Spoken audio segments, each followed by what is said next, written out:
Nous avons également des partenariats avec des universités dans le cadre des travaux d'encadrement de nouveaux ingénieurs sortants, aussi pour réaliser des projets de recherche et développement.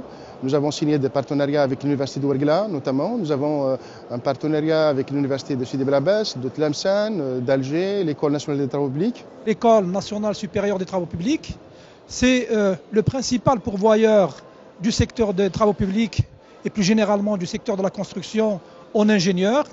Non seulement nous formons pour l'Algérie, mais nous avons formé pendant de très longues années aussi des ingénieurs pour des pays amis et frères. Au niveau du stand de l'ADA, je pense que vous l'avez constaté, nous avons développé donc un espace dédié à la formation.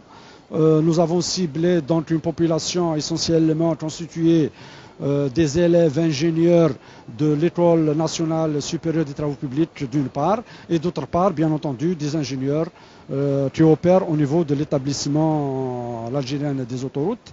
Les thèmes que nous avons développés essentiellement qui sont orientés vers donc, les thèmes dédiés aux études des infrastructures d'une part, à la réalisation et à l'exploitation. Pour nous, c'est une occasion à ne pas rater et nous organisons des visites pour de nombres très importants d'étudiants, puisqu'à chaque fois nous ramenons des groupes d'une vingtaine, voire d'une trentaine, pour visiter le salon. Et comme j'ai dit tout à l'heure, c'est-à-dire prendre de contact, connaître un peu mieux d'abord tout ce qui se fait dans les secteurs, parce que comme je l'ai dit, c'est aussi un secteur où l'innovation est très active, les choses bougent, évoluent très vite. Rapprocher l'université auprès de nos chantiers, la préparation de nos futurs ingénieurs au monde de travail, la mise en place d'un dispositif de transfert technologique, ainsi que les échanges d'idées entre universitaires et professionnels.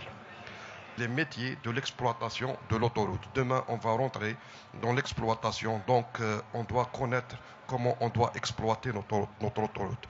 Le jeudi, c'était la viabilité, toujours avec l'exploitation.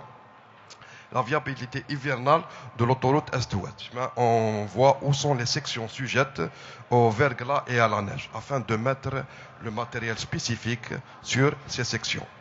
Donc, concernant le samedi, c'est aujourd'hui.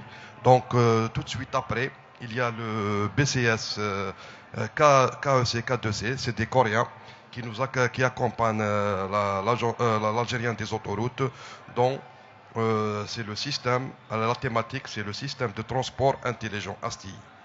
Donc, concernant le programme de réalisation, nous, avec le BCS d'Al Handessa qui est en train de surveiller la pénétrante autoroutière de BGA, on a mis en évidence la stabilité du versant surplombant le portail nord du tunnel de CDH.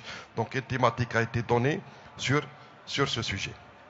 Le jeudi, c'est toujours la pénétrante autoroutière de Mascara avec le BCS Louis Berger.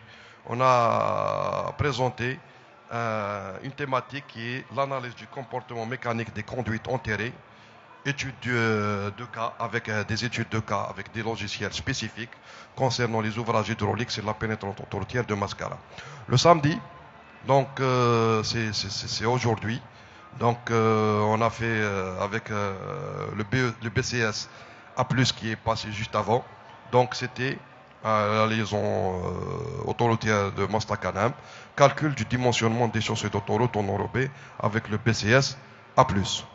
Donc il nous reste aussi là, c'est un programme qui est hors étudiant, on le prépare toujours après l'après-midi avec les professionnels.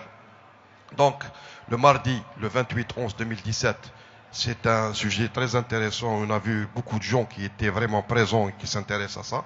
C'est le BIM en infrastructure. Actuellement, c'est quelque chose qui révolutionne les études afin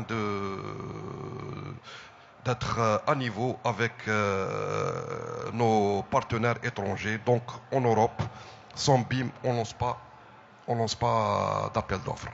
Donc, toutes les études doivent être faites avec le BIM. Ça va nous permettre à choisir, parce qu'on n'a pas encore choisi les projets de fin d'études qu'on va faire. Ça va nous permettre à choisir, à faire des relations avec les différentes entreprises, à gagner de l'expérience et de toutes ces conférences des gens du domaine.